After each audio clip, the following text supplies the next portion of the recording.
Korean commentary, please. Sorry, Lisik. OGN kidnapped Chobra. We can't have him anymore. Chobra used to cast these with us some Yes, time yeah. ago, and man, he's so good. He's better than me. There's a lot of people that are better than me, but he's He's really another good. one of those like ridiculously nice people. It's just like always perky. I don't get it. Oh my god. Yeah, he's always so cheery. He's also just really good at his job and everything. Chobra's so cool. He's beautiful. Chobra gets a gold star. Next time I'm at an event where I can actually give him a gold star. Okay, A literal gold star. I'm really hoping it's actually. oh, literal gold star. I have like a strip of stickers that are gold stars. But when someone does something particularly amazing, and I'm really stingy with them too, so when someone does Uh, something particularly amazing, I just straight up be like, here you go. that is the most adorably condescending thing I've ever heard. So I don't know how to feel. I'm a little confusing like that.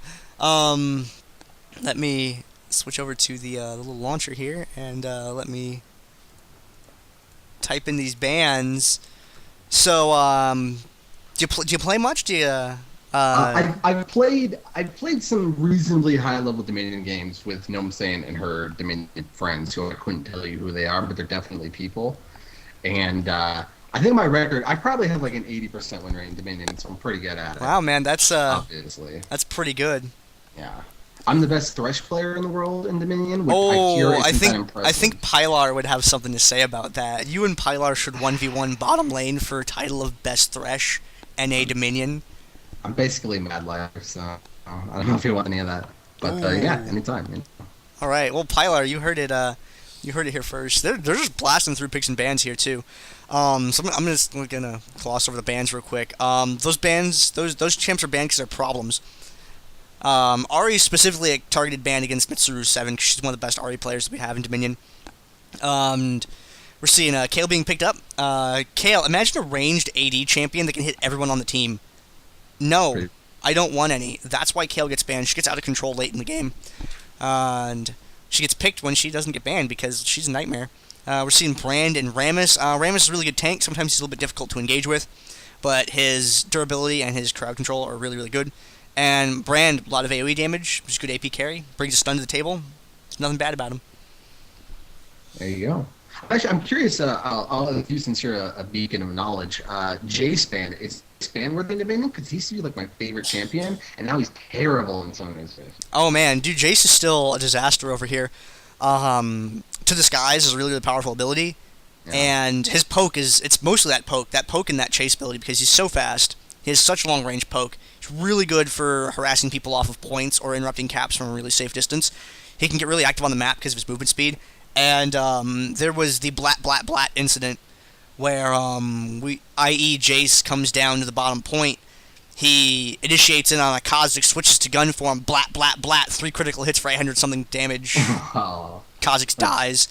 And that's actually become a recurring theme with Jace's is, you get that IE and then you get that triple shot and people just disappear. So he's really dangerous as a ganker. I approve. I would have never built Infinity Edge on him, and now I have to play Dominion. So Yeah, IE Jace is very powerful. Because, you get that attack speed buff from, that I forget the exact name of it, but he gets that attack speed buff, so he doesn't really need to build attack speed. So he just gets that naturally, just pops the 3 shots off, and it's just, scary. there you go. I'm looking forward to that. His disengage is really solid, too, because Yeah, he's that's got true. knockback, so... What are you going to do, kite him? No, he has a gun. What are you going to do, chase him? He has a hammer, he just knocks you back and then shoots you. What? Yeah, he's very good at skirmishes, especially early, because he has so many skills so early that it's very difficult to deal with kind of everything that he brings to the table at once. The chat's, going so fast, I'm, lost the chat bands. Okay, here we go. I'm going to start, filling these in here. Put them on the bottom of the screen. Go.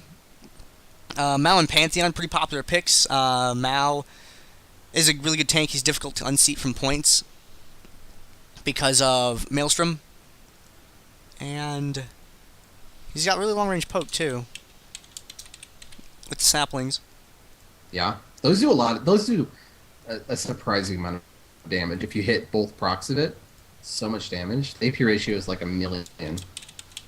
give or take. It's also really good for zoning and scouting too. You just throw one down in the jungle for a while, and I mean it lingers on the map. And when you have, it just sits there, and it's like, are you gonna get hit by this, or are you gonna not get hit by it? Either one. Like if you get hit by it, you have to wait before you can capture the tower because you've taken damage. It's interrupted you.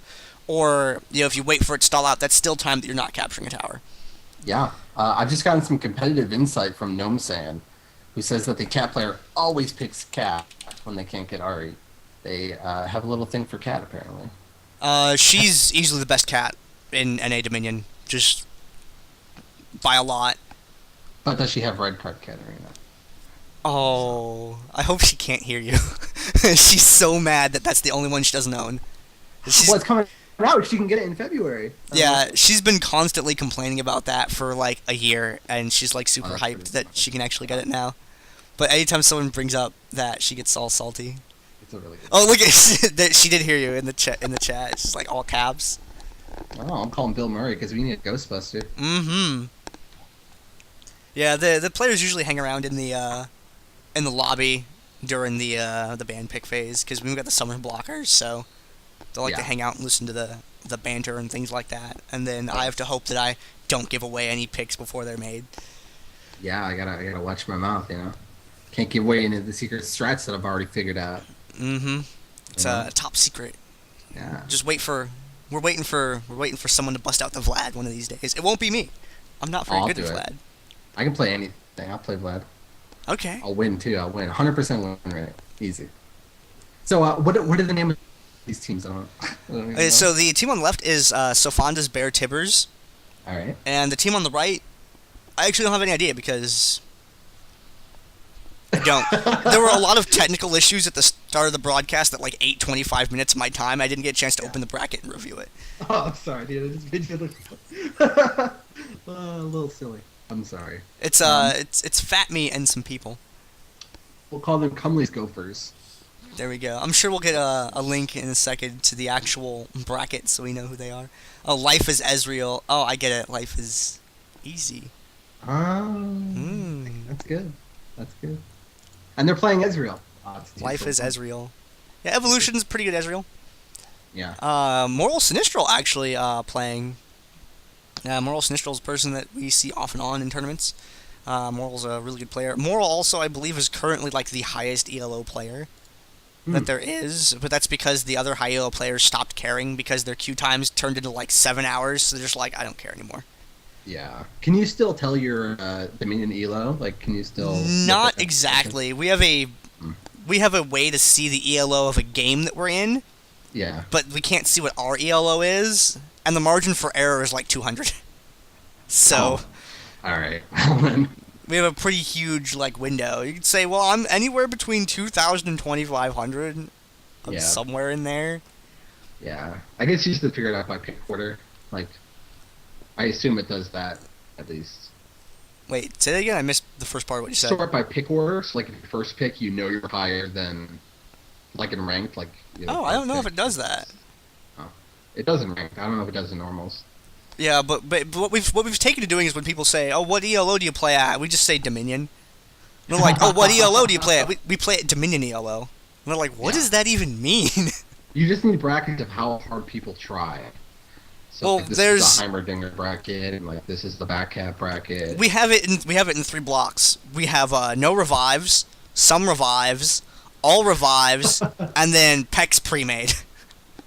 And that's basically how it works out. When you pull Payzev and Childsport and cheese on them as pre-mades, that's how you know you're like confirmed high ELO. When you're getting like all revives and you're starting to like see like repeat people, then okay, yeah, you're solid. But when you're still occasionally getting mix and match revives, and when you got no revives, you're at bankruptcy ELO. But see, that's the problem with Dominion. Like if I was a Dominion player, how would I pick up girls if I couldn't tell them my ELO? You know? Ooh. Look, you guys say, hey man, look, we take games off Pex all day long. And they know who that is, okay, because Pex has all the fangirls. So, oh, okay. Oh, I think Clueless is starting to steal the fangirls now, though. Well, there's going to be some rivalry. Sofanda's team is stealing all the fanboys. Alright. There's nothing wrong with that. You know, hey, someone's gotta have a Spread the love a There's little gotta be a bit. place for us to go, you know. I'm like, hey man, where do I fanboy it up at? Be like, oh, her Ari play. Yeah, I'm all about that. That's what's up. Yeah. Mitsuru Seven also plays some pretty solid Fiora too, in addition to Cat Ari. It's just Hmm. Ari is a better champion because of the escape and chase ability that Spirit Rush gives, and Hmm. the taunt is just so good. Yeah, charm is ridiculous. Range taunt makes you walk into things. Hmm. Yeah. Yeah, it's pretty good. One shot people. Do a little combo. I was like, oh dear, 3/4 of my health is gone. I guess I'll just, oh, you're actually gonna burn Spirit Rush on me. That's fucking amazing. Way to Story of go. my life. Okay. Go ahead and edit these two titles here, and then we will do the intro for the game. Right.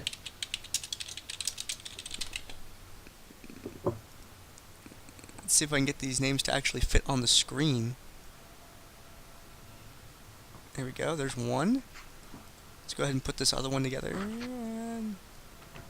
Life is Ezreal. That name is actually pretty good because of the way it abbreviates. Which one? Life is Ezreal. Oh, yeah. Yeah, that's good. Where is the end of this little thing so I can click on it and extend it?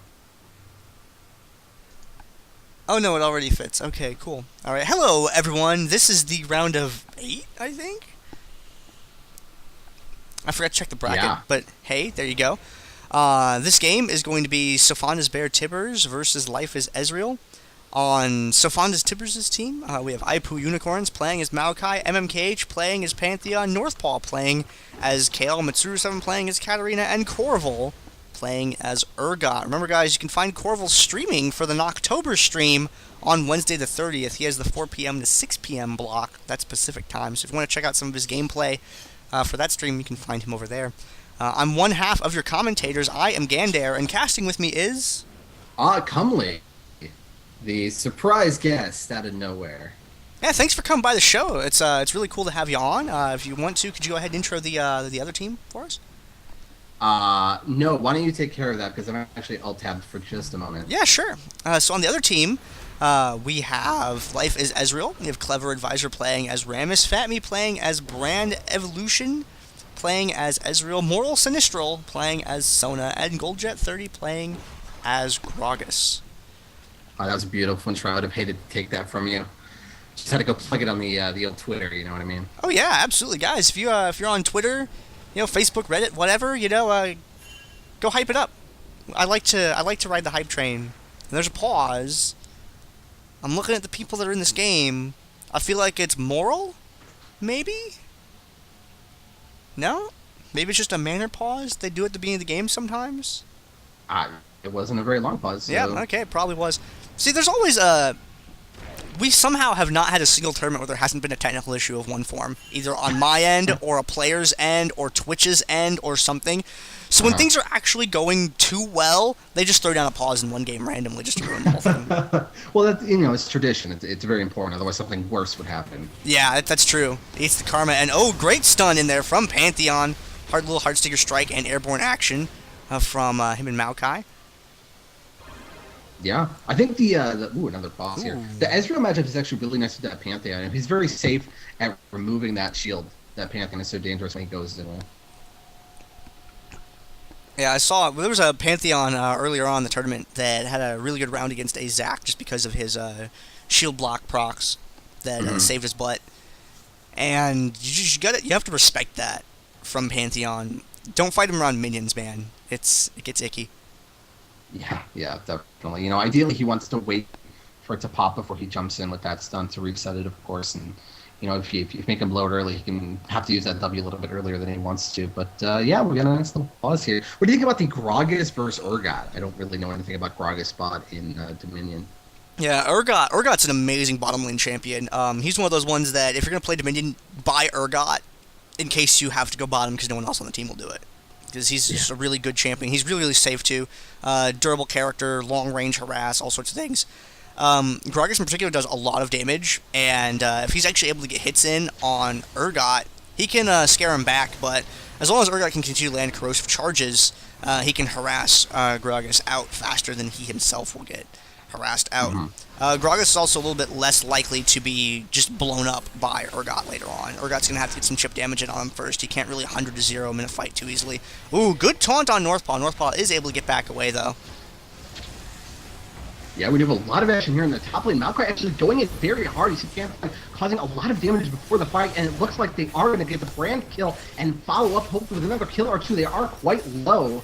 Rammus going down as well, and Sona on the run, not going to be able to get away from this Katarina. The resets are just going to work. Yeah, Katarina, if you give Katya the resets, man, she will end your entire team. We saw a little bit of that right there, and maybe they'll go on more as the game progresses. Katarina is an organism designed only for destruction, and bottom lane, Corval doing okay against Goldjet. Goldjet hanging out above. Looks like we're going to see the first gank of the game. Corval playing it pretty safe, sticking towards the bottom part of the map. He's going to try to retreat through there, but a 3-man gank could be a little bit too strong for him. There's the puncturing taunt. Everything bad happening to Corval at once. And look at him trying to kite them back away from the tower while doing that. MKH is able to go down there and interrupt Goldjet. Yeah, Life is Ezreal putting a lot of resources toward that bot lane, you know. Realizing that they weren't going to be able to do much top and trying to push an advantage here, but it looks like they might be able to hold that point. It looks like the point is neutral. Can they keep it that way, though? Goldjet, ooh, nice dash out of that corrosive charge. That could have been bad news for him. MKH taunted. Looks like Clever Advisor might go down before he gets to KV. And oh, the explosive cask from Goldjet.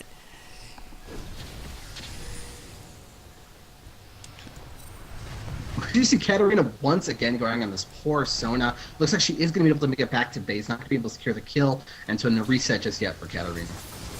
Goes in for Fatme now, puts a little bit of hurt on him as well. Katarina with the Storm Shield. They're leaving their bottom point neutral for the moment, which is okay. They got a lot of map position just now, and they can just go back and pick that up. You see Pantheon heading back there. The rest of the team is still aggressive on the enemy side of the map, keeping pressure on them, making sure that they can't really get out across the map to try and break this sort of contain that they're going to find themselves in. Yeah, so how does Life is Ezreal now transition into getting back into this game? What do they need to do in order to get the momentum back in their favor? Well, the first thing they have to do is they have to find a way out of this contain that they have set up. They don't want to get into a straight-up fight because Sofanda's Tibbers has the better map control, they have the better positioning. Rammus, with his speed, is able to get around to the other side. They just need to cut someone off. They need to pick one person off, get an imbalanced engagement. And Rammus is keeping two people zoned away from that speed shrine. It looks like they want to put all the pressure here up on Mao and Kale. If they could start this fight before Cat and Pantheon are able to get in, then they can get out. But the problem is, if they leave Cat and Pantheon alone, they could have made a play for Drill. So it's a question of where you have to zone them into a position where you could sort of wedge in and then pick a fight on one side of where their team is. Yeah, so some Art of War stuff going on there. We got to do some nice flanking and things like that, huh? Yes, and now they've managed to break up the map control a little bit, but they still aren't safely in a position where they can get up to the top part of the map very easily. Yeah, you know, it seems aside from Rammus, they have a lot of very predictable characters. You know where the burst is going to come from. But you see Gragas getting low down here on bottom. Gunny, who's ultimate as well as the Kale ultimate, make sure that they're not going to get a kill off of that. In the middle of the map, we have the Vengeful Maelstrom down. Unicorn's barely alive. Is going to get picked off, unfortunately. Clever Advisor now going to try to run down Mitsuru. Mitsuru doesn't have any targets to jump to yet. Trying to get that extra speed from the Sinister Steel to get away. And it looks like Rammus is going to go ahead and let her go. Not going to pursue her any further. Pantheon over by the Drill. This creates a good opening for them to go up and try to get the Windmill if they want to. Or they can make the play and try to pick off Pantheon. We'll see how it goes. Looks like they're going to split Rammus off for the Windmill. So they have one person up there, which is going to force a reaction. Someone has to go to Windmill to stop Rammus, which means they're not going to have one champion or another over at the fight where MMKH is now. Yeah, looks like Pantheon is going to go down. Now we see the quests are at the Windmill as well as the Drill. Does those two quest locations give either team an advantage? I would think that, you know, Ezreal would have a little bit better advantage having it so close to their base. The quest objectives are they're opposed to each other, so you have to capture the opposite one. It gives you a damage buff. Right. You get increased damage for I forget the exact time, but it gives you increased damage for a while after you capture it, in addition to dealing 20 Nexus health worth of damage to the enemy's base when you capture it. So the blue team Sofanda's Tibbers has to defend the top point, and they have to capture the drill. And it's the reverse is true for Life is Ezreal. And is one of those easier to accomplish than the other? Yes, easily. The windmill, we are not a big fan of it, but when the RNG decides that windmill is going to be the capture point, that's really not beneficial to whichever team has to defend it, because the windmill is the point that turns around the most. So, in this case, Life as Ezreal sees, oh, windmill, that's basically a free quest objective whenever we happen to get it. It's a little bit more dynamic when it happens to be the bottom 2 points, but at the top it's like, oh, well, we're going to get windmill eventually, and then that's going to give us the 10% damage buff, because that gets captured in normal gameplay. Oh, we just see Pantheon jumping in there and absolutely destroying that brand. They had a tremendous amount of burst damage. So the windmill's still staying in their favor for now. We're going to see how long they can hold it. And Mitsuru trying to escape through Sona, not able to do so. Good crescendo earlier, managed to get Immortal Sinistral out of that fight. Got a decreased damage on Pantheon, and he is going to get taken down. However, Unicorns is going to go ahead and book it on out of there because he doesn't want to deal with Ezreal. He knows that Rammus is going to be able to keep him in one place long enough that it could be bad news for him. Evolution is going to try to jump over the sapling, not quite able to do so. Does not want to get in range of an Arcane Smash because that would be lights out for him.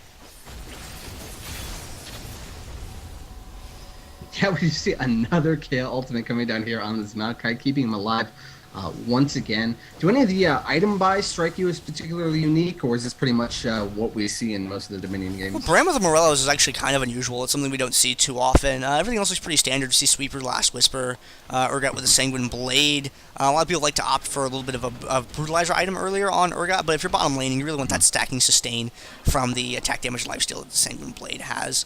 But Morello's on brand is something that we really don't see very often. It gives a lot of cooldown reduction, plus it gives that health debuff, gives some mana regen as well, but it doesn't give vision like the Sweeper does. Immortal Sinistral being chased away, Goldjet intercepting Northpaw and Corval, and able to pick it off with the Acid Hunter. Yeah, we actually did see the drill being capped as well, so the quest is going to go in their favor. It looks like Katarina going to do a lot of work once again at cleaning up that reset. You can't overstate how powerful it is in something like Dominion where there's those constant skirmishes that are going on. Especially constant assists, because all Cat's gotta do is go in, tag everyone with a set of Sinister Steel, and then just sort of circle out of the fight, hang around for a minute, and then if she needs to, I mean, she can break her ult early as long as she's tagging people, as long as her team is able to get a little bit of damage in, because a lot of people's impulse initially is that when a Katarina jumps into a fight, oh, put the CC on Cat, make sure you burst Cat, kill Cat, because she's so damaging. Well, Cat will take some damage and then just Shunpo out if she has the opportunity to walk into a fight, which means now a lot of your stuff's on cooldown, she's taking most of the damage, effectively tank for her team. Yeah, we do see a shutdown down there, and looks like there's a lot of action going on, but, you know, it's just they have to convert this to actual points, or they're not going to be able to get it back in the game. 5 people down there, huge amount of dedication. The only reason that was safe to do is because Ezreal did have the True Shot Barrage to spend on the drill in order to interrupt that from being captured. So they went for the 5-man bot, and they weren't able to get active on the map still. Yeah, Katarina getting a lot of targets very low. She finishes off one of them. She should be able to finish off most of them, but just not able to cut it out long enough to get the one kill. Uh-oh, Fatme is in a pretty bad position here. Gets Twisted Advanced. Pyroclasm not doing quite enough damage to... Uh-oh, Pantheon, Grand Skyfall, Arcane Shift is up. He's able to use that to escape. The stun still lands, however. Reckoning is going to send him back to Summoner Platform. Now, Goldjet 30 is able to pick up the bottom point while this is going on. They're losing their drill in the process, unfortunately. Still hasn't been a lot of action up near the top part of the map, though. Yeah, well, you know, it seems like they've just been doing a good job of controlling where the action is taking place. You know, again, they have such a very strong skirmish team that they're really able to kind of group up and force Ezreal to try to fight as 4 or 5 to try to make something happen. Now, they should be able to get the drill back relatively easily, but Goldjet isn't going to try to stall out that bottom point at all. He's going to go ahead, go back, pick up the health relic. Maybe he's going to circle around. Not able to reach Urgot, unfortunately. So Goldjet did go for the delay, though, but the time it took him to do that enabled Urgot to arrive and turn that around. So they're going to get their drill back. They have an opportunity to make a play for the top right now, though. It's just Kayle up there. Kayle low on health. Ezreal, Sona. They split up. They should be able to take Northpaw down, no problem. Yeah, now Life is Ezreal does have a lot of their revives are sinking right now, and their cooldowns are all going to be up. So I think they have one chance to make a really big play off of those revives, and if they can make something happen, maybe they can steamroll themselves back in this game. But if those revives don't pay off, I think that's kind of their last shot. and Unicorns is able to get there to keep the point neutral. He was not able to stop that from happening, however, which means the clock's going to be stopped at 439 to 94 Nexus health. Clever Advisor goes in, has that DBC up. He'd be taking a little bit reduced damage. Evolution hanging out on the ends of the fight. They want to get MMKH down, then dealing with Unicorns is going to be no problem after that. Evolution turning his attention to Unicorns instead, though, getting them split up, only having to fight them one at a time. Very, very good for Evolution, because they didn't get to get that stun and twisted advance combo going for him. Looks like the windmill is finally going to be turned around by Life is Ezreal. Yeah, so we do still see they have a lot of those revives are still up for them. So this is their chance. Can they hold the point? Can they keep the pressure on the right part of the map to be keeping them on their toes and actively make their way back into the game? Really important to note that Ezreal has his revive, which means we could see a wake-up true shot barrage if we need to. Great crescendo down the bottom lane. Yeah, hitting two very important targets with that. They were able to burst down the Kayle with the ultimate still up, I do believe. Katarina going down as well. You know, Life is Ezreal doing a very nice job of taking this advantage and really making it happen. And Ro8 is going to be taken down. They're going to go ahead and move across. Ro8 does have his revive, though, so he's going to use that. That may be his last revive of the game. Who knows how much longer it's going to go on. Yeah, we see a lot of action here on top. It looks like this point might trade once again, unless Rammus and Sona can get time to help this Ezreal out. Of course, he does still have that revive, and he's not going to pop it just yet. Brand, though, did have his revive, as you mentioned. That can open up an opportunity for them to make plays for the top, because being able to get Brand back in the fight is going to help them a lot when Kayle gets here. Yeah, we do have the Pantheon ulting up here on top as well. Going to try to get onto that Brand before he's able to do the damage. Kayle puts the immunity on him to try to let him do his thing, but, you know, that Brand is doing a very good job of keeping the stun on him, keeping the damage, the threat of the damage on him. And so Brand's still kind of working his way around the team fight. But Katarina, you know, is absolutely controlling team fights this game. Yeah, you really want to stay as far away from Cat as you can. There's that true shot barrage interrupt. Going to keep that point neutral just a little bit longer. But if they get a hold of that, yeah, it's going to put them in a position where they can win the game pretty easily. Ezreal able to arcane shift back. May be able to escape here. Pantheon's looking for their Aegis. I think Evolution's just a little bit too far away for that to be able to land. Yeah, you know, we saw the Katarina buff where the ultimate starts up quicker. I'm assuming that carried over to Dominion as well, and it really helps applying that healing debuff as soon as you press the button, starting the damage as soon as you press the button. And Unicorns, ooh, Unicorns, Fat Me even, a lot of people very low health. Mitsuru just looking for the, nope, stunned. Gonna get taunted. Mitsuru is gonna be taken down here. Kayle not quite enough to save her. There is still some time for Life is Ezreal to be able to bring this back. But it's getting a little bit scarier with every second that passes. They're gonna have Sona and Rammus up here, but they're gonna have to deal with Maokai. Pantheon positioning himself down in the bottom lane. Yeah, you know, Sona not going to have Crescendo up for quite a bit here. Going to have to play the fights really carefully and do whatever healing she can. We do see it's going to be a little 4-on-2 up here on top unless Pantheon can manage to get up here in time. It looks like he's taking a little bit longer than he would like. The True Shot Barrage fired off is not going to connect with Kayle, unfortunately for him. Point just barely not neutralized. And MKH with a Storm Shield is going to do a lot of damage. All he needs to do is get Evolution a little bit lower, and we're going to see that crit finisher anytime now. There's a taunt, which can really help them out. MKH is able to dive through, and Evolution able to arcade shift out of the way. Yeah, we're seeing Ignite there put on Sona. Katarina doing her very best to chase down that Sona and try to secure the kill. We see Ro8 and Gragas falling down here at the bottom, trying to over that 1 point. A little bit of a standoff down there. And Unicorn's going for the drill. There's no one there to stop him yet. Brand, can he get there in time? He wants to make sure that does not go neutral. Waited a little bit too long. Yeah, Sona was able to, or Katarina was finally able to kill that Sona as well. So, you know, that might be the last little boost here they need to close this game. But we're going to have to see if they can at least unneutralize that point. And while they were able to get the drill, it's immediately going to get turned around by North Paul. That minion is trying so hard. He just does not want Kayle. He doesn't like it. He's more interested in tower now. Oh, he's switching back and forth. Man, this minion, he's all over the place. He's going crazy for it. And he tried really hard up there. Sometimes you gotta, you know. You gotta do what you can. Ezreal with a nice little arcade chip. They're going to stick onto that Maokai, but a little bit too little, too late as the points continue to count down.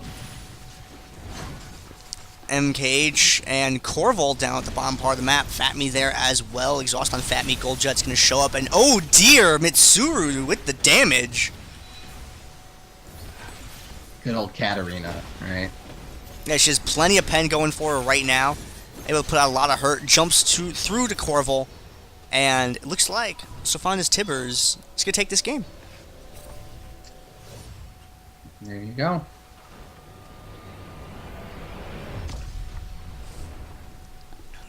And that was a pretty solid game for Sofanda's team. And they get to go on to the next round. Really nice to see Mitsuru playing again, actually. We haven't seen her compete in a couple of weeks, so it's pretty awesome. Yeah, she definitely had a big impact in the game. Definitely really made some of those resets happen. Really made some of those team fights very snowbally for the team, which of course is solid gold. And let's take a look at the post-game lobby here. Let's take a look at damage dealt to champions. Pantheon out in front, 28k. And Graveyard Hero for this game is Brand with 163. We're going to go ahead and we're going to dig you up another game to cast, and we'll bring that to you in just a couple of moments here. Oh, yeah.